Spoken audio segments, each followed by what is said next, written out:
1974 gave us legends, but hidden beneath the stars were voices history almost erased. You're beautiful, and every day. One-hit R&B artists who burned bright for a single moment, then disappeared. But decades later, hip-hop brought their music back to life. Everything was so grand. These aren't just forgotten songs. They're the sounds that helped build the culture. Please subscribe, and like if you love what we are doing. Thank you for subscribing. Number 10, the Honey Drippers. Impeach the President. Oh, we can't do that, man. No. 1973 Jamaica, Queens. Not a legendary band. Not industry veterans. Just a group of high school students recording a track that felt more like a moment than a movement.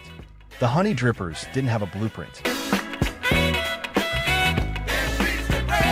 They weren't chasing stardom, but hidden inside that record was something bigger than the song itself. A drum break. Crisp, clean, unmistakable. At the time, it passed through radio like any other groove. Appreciated but not fully understood. The song had a political edge, a subtle protest energy, but it never exploded into mainstream dominance. Then hip-hop happened. DJs digging through crates found that break. And everything changed. Producers didn't just sample it. They built worlds around it. Nas used it. Biggie used it. Countless others followed. That snare became a heartbeat for boom bap. And here's the twist. Most listeners recognize the beat instantly, but couldn't name the original group if you asked them. The Honey Drippers faded. But that drum pattern, it became immortal. And what comes next proves sometimes the groove is so powerful, it doesn't even need a spotlight. A man to take over. Number 9, Dennis Edwards. Don't look any further. Midnight, City Lights. A bass line that feels like it's watching you. Don't Look Any Further isn't just a song, it's a mood. Dennis Edwards, once the voice behind the Temptations, stepped into solo territory with something darker, more mysterious. The production doesn't rush. It creeps. That bass line pulses like a warning. While Sita Garrett's vocals float just above it, almost ghost-like. When it dropped, it had success. Respectable. Recognized. But not legendary. Not yet. Hip-hop changed that. Eric B.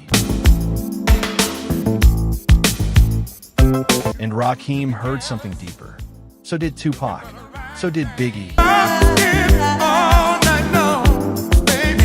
They didn't just sample the track, they unlocked it. That bass line became synonymous with introspection, tension, storytelling from the shadows. And suddenly, a song that once lived in the background became a cornerstone of hip-hop's golden era. But here's the irony. The more it was sampled, the more the original faded from mainstream memory. That's the duality of hip-hop. It preserves and replaces. And the next song?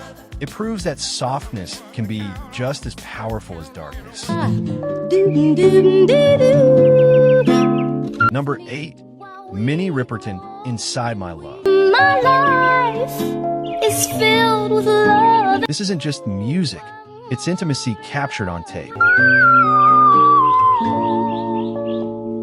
Minnie Riperton had a voice that didn't need to demand attention. It naturally pulled you in. Loving you Inside My Love feels like a whisper you weren't supposed to hear. is out of loving you. Soft instrumentation, gentle pacing, Live each day in springtime, 'cause love and lyrics that carry emotional weight without ever raising their voice. When it was released, it wasn't a massive commercial explosion. loving you is easy come. It lived quietly, appreciated by those who understood it. But hip-hop doesn't just chase hits. It searches for feeling. Loving you has made my And producers found something in this track. Vulnerability. A Tribe Called Quest, among others, tapped into that emotional texture.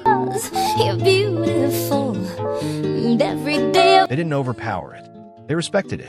Let it breathe inside new rhythms. And suddenly, that you bring stay a soft love song became part of hip-hop's emotional language. running through, and every time that we Because not every sample is about energy. Some are about honesty. meet while we grow old, and we will And the next track, it takes that honesty and turns it into atmosphere you can almost see. how sweet it used to be. Number 7, Ann Peebles, I Can't Stand the Rain. Close your eyes. Before anything else, you hear it. Rain, not literal, but rhythmic. Intentional, hypnotic, and Peebles didn't just record a song. She created a soundscape. The hi-hats mimic falling drops. Bringing back sweet memories. The electric piano feels distant, almost foggy. And her voice? Just one sound. It doesn't overpower, it lingers. When it dropped in the 70s, it stood out. But it didn't dominate. It was too different, too atmospheric for the mainstream to fully embrace. But hip-hop thrives on uniqueness. Missy Elliott heard it and flipped it into the rain, Supa Dupa Fly. Same DNA, completely new body. Now the track wasn't just emotional. It was futuristic. And suddenly, a once underrated soul record became a defining sound of a new era. That's the power of reinterpretation. But the next record? It didn't need reinterpretation. It just needed the right storyteller. Number 6, the Isley Brothers, Footsteps in the Dark. There's something almost hypnotic about this record. It doesn't demand your attention. It quietly takes it. Footsteps in the Dark feels like a late-night drive. Slow, reflective, slightly uncertain. The Isley Brothers crafted a groove that feels suspended in time. Soft guitar riffs ripple through the track, while Ronald Isley's vocals glide effortlessly above them. When it first dropped, it resonated, but it wasn't explosive. Then Ice Cube found it, and everything changed. It was a good day. Took that same calm, dreamy energy and layered it with vivid storytelling. Now the song wasn't just a vibe, it was a narrative. And suddenly, millions who never heard the original were unknowingly connected to it. Hey, should I keep the same direction? That's hip-hop's gift. It doesn't just sample, it translates. And the next record, it didn't need translation. It came ready. Number 5, Bill Withers, Use Me. Some songs don't age. They evolve. Use Me is built on one of the most addictive grooves ever recorded. That bass line doesn't just sit in the background, it leads. It commands. Bill Withers' delivery is raw. Almost conversational. No theatrics. No overproduction. Just truth. And that's exactly why hip-hop gravitated toward it. From UGK to Kendrick Lamar, artists didn't just sample the sound. Until you use me up. They tapped into the honesty. Because Use Me isn't just about rhythm. It's about complexity, relationships, power, emotion. Things hip-hop has always explored. That groove became a canvas. Repainted across decades. But the next record? If you only knew. It proves that sometimes one small piece of a song can become It's true, you really do abuse me. bigger than the entire original. Number 4, The Chi-Lites. Are You My Woman? Tell Me So. The moment those horns hit, you know exactly what it is, even if you don't. Because hip-hop and pop took that moment and made it global. The Chi-Lites crafted a deeply emotional record, filled with longing and uncertainty. But it was that horn section,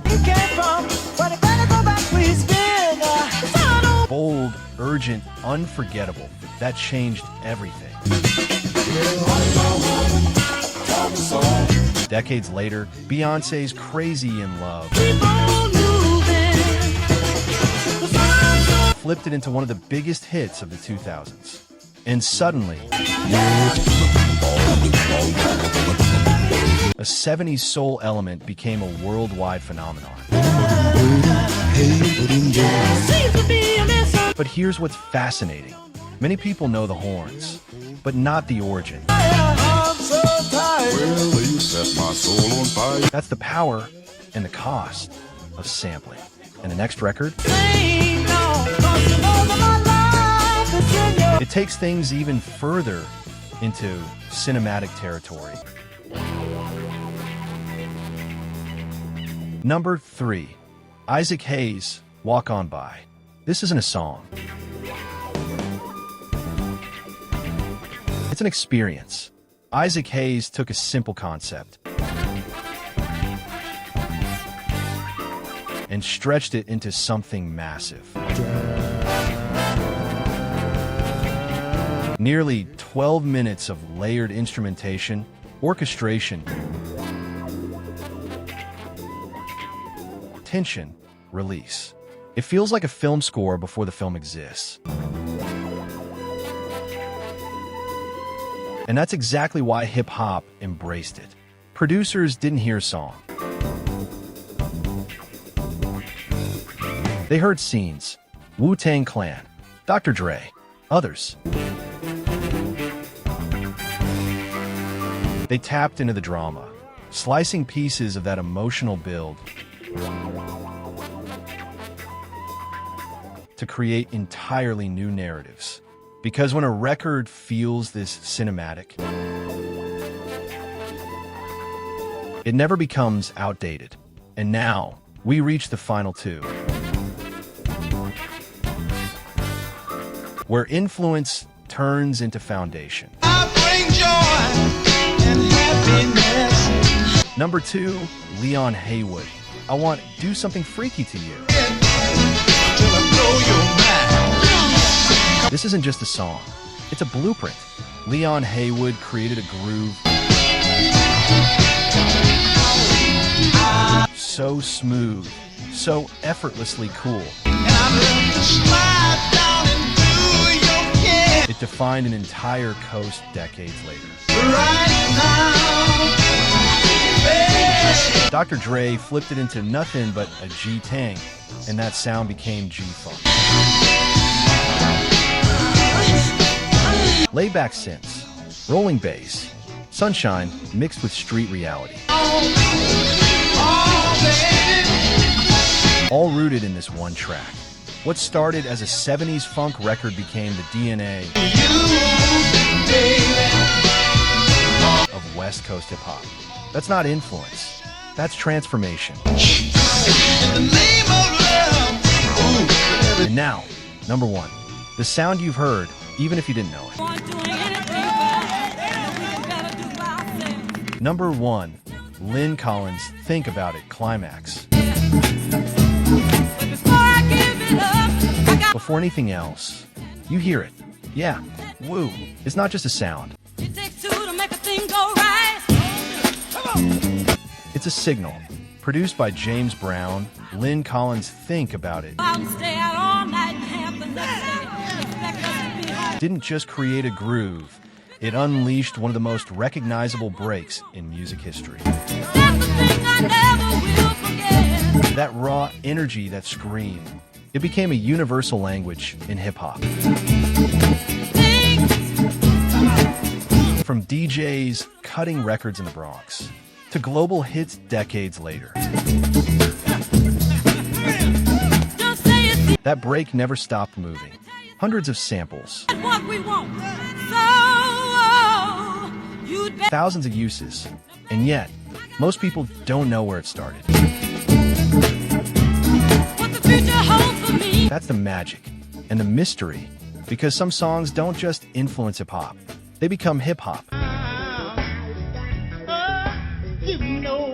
These songs weren't forgotten. They were waiting for hip-hop to bring them back to life. So now the question is, which version do you hear first? The original or the sample? Let me know in the comments. And if you want more stories hidden beneath the surface of music, subscribe to Beyond the Beat, because the greatest sounds in hip-hop were born long before the beat dropped.